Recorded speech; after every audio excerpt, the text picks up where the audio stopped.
The 2023 Kink Curb is the lowest quality and lowest priced bike in Kink's 2023 lineup. This bike is made from full high tensile steel with single wall rims, unsealed bearings. It's not as bad as a Walmart bike, but it's pretty close. Let's talk about the Kink Curb and see if this bike is any good for you. Make sure you stick around until the end, because at the end, I'm going to give you the honest truth about this bike and tell you whether or not it's worth it. Let's get right into it. There are 5 common questions that everybody has about the Kink Curb. How much does it weigh? The Kink Curb weighs 27.3 pounds. How much does it cost? The Kink Curb costs $379. Is the Kink Curb upgradable? Yeah, everything on this bike is customizable and upgradable, but keep in mind those unsealed bearings that I talked about, a lot of times they can cause issues when you go to upgrade certain things. Does it have any pegs? No, the Kink Curb does not come with any pegs or any hub guards. You can put pegs and hub guards on it, but you're gonna have to buy those separately. Does it come with brakes? Yes, the Kink Curb is gonna come with a standard set of Mission U brakes. They're not insane brakes, but they are brakes that are gonna stop the bike. The Kink Curb is only available in one top tube size, but there are 4 brand new color options for you to choose from. The first one is Matte Midnight Black. The second one is Gold Leaf. The third one is Alps Blue, and the fourth one is Mica Green. All of these bikes come in this exact same top tube size. You just need to figure out which of these 4 color options you like the best. Buying the right BMX is crucial to actually enjoying and being able to progress at BMX. So click the link up here on the screen and request a free bike recommendation. I just need to know a little bit more about yourself so that I can find 3 bikes that are perfect for you. I'll find 3 bikes that are perfect for you. I'll send you the links to those 3 bikes, and it's gonna narrow down your search from like 80 different BMX bikes all the way down to 3, and it's gonna make your life a lot easier. So let's talk about the sizing of the bike so that you can determine if it's a good fit for you based on your height. The one top tube size that this bike comes in is 20.00 inches. This is designed for a smaller rider who's between 5 foot and 5'3". If you're outside of this size recommendation, you can still ride the bike, but this is the optimum height. There are 4 other geometries on the frame, and they determine how the bike will suit your style. Some frames are snappy and some frames are mellow, so it's best to find one that has geometries that will complement the style that you want to do. The head tube angle on this bike is 74.5 degrees. The standover height is 8.5 inches. The chainstay length is 13.2 inches, and the bottom bracket height is 11.6 inches. Overall, most of these geometries are pretty standard. The 2 geometries that stand out is the 8.5 standover height, which is half an inch lower than most BMX bikes, and the 74.5 degree head tube angle. This is a half a degree more mellow than most head tube angles. And what this is gonna do is just make the steering feel a little bit more stable and a little bit more controlled. Brand new riders are gonna appreciate this because it's not gonna feel like the bike wants to steer out from under them. The geometries of the parts on the rest of the bike also are going to affect how the bike handles. So understanding these part geometries will help you choose the perfect bike. The first one is the fork offset. The fork offset is 32 millimeters.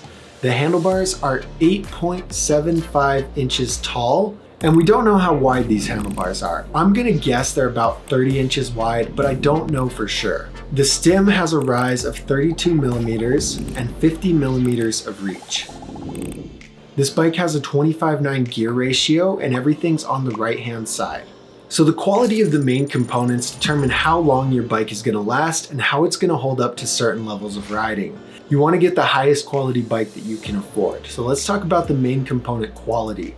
The first one is the frame. And the frame on the Kink Curb is made from high tensile steel.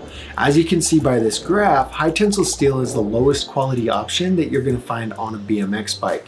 If you can afford full chromoly or aftermarket chromoly, that's the way to go. Quit watching the video now. But a lot of people can't afford it, and high tensile steel might be the best that they can get. The forks are also going to be high tensile steel steer tube and high tensile steel fork legs. The handlebars are high tensile steel, and they're 2-piece handlebars. The cranks on this bike are full chromoly. They have 8 splines, so they're not the highest quality option when it comes to cranks, but they're chromoly cranks, so they're gonna last pretty good for the bike. The issue here is that 8 spline cranks are generally pretty heavy. The rims on the Kink Curb are single wall, front and back.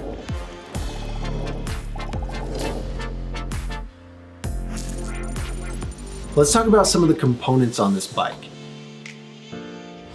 Some of the highlights are the Kink Hemlock pedals. These are aftermarket pedals. They're not super expensive, but they are aftermarket.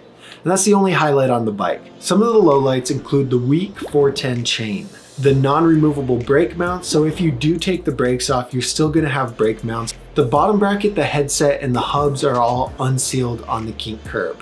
It has a seat and seat post combo instead of a pivotal seat and seat post, and there are no pegs or no hub guards. So let's talk about how this bike scores in quality compared to other bikes and discuss the weight limit for the bike. The Dougsterbob app comes up with a quality score, a weight limit, a street score, a dirt score, a park score. It scores every single bike there is, and this app is available on the Google Play Store and the Apple App Store. Completely free. The Kink Curb scored a 1.2 out of 10 in quality. And so like I said earlier, this just backs up that this is a low quality bike. It's a very low quality bike. And because of this low quality, I wouldn't recommend it for anybody who weighs over 130 pounds. Certain bikes are better for certain types of riding. So let's talk about what type of riding this bike is best for. It's important to remember that this bike is upgradable, so you can upgrade and change parts to make the bike better for certain types of riding if the type of riding that this bike is designed for isn't really your cup of tea. This bike is going to be best for park and dirt riding. It scores a 1.33 in street, a 3.85 in park, and a 2.82 in dirt. If you did get this bike, these are the first 3 upgrades that you should make. You should upgrade it to sealed bearings first of all. Second, I would personally buy new wheels, front and back, make sure that I've got double wall rims with fully sealed hubs. And the third thing, I'd upgrade that weak 410 chain. Having a 510 chain or a half link chain is gonna make your life a lot easier, and it's gonna lower your risk to snapping your chain and hitting your knee on the stem.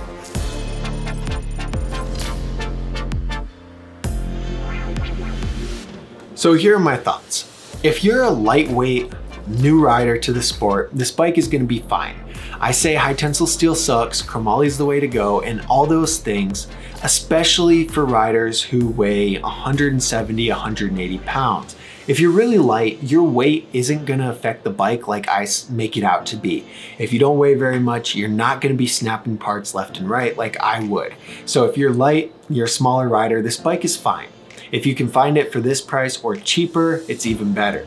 But if you weigh over 130 pounds and you're a little bit more experienced on BMX, skip this bike, spend the money and get something like the Kink Whip or the Kink Gap. This bike is too low quality for anyone with experience or anyone over 130 pounds. Heavier riders are really gonna stress out the weak components on this bike, causing it to break prematurely. Nobody likes a broken bike. Nobody likes having to wait for your upgraded parts to get in the mail. Then you're out without a bike for a week and it's just a terrible process. So lightweight, brand new rider, this is fine. There's not very many other options for you because this is one of the smallest bikes you can get. Experienced, heavier rider, stay away from this bike. I do not recommend it for you guys. If you want to watch me go in depth about every single bike in Kink's lineup, click the video here on the screen.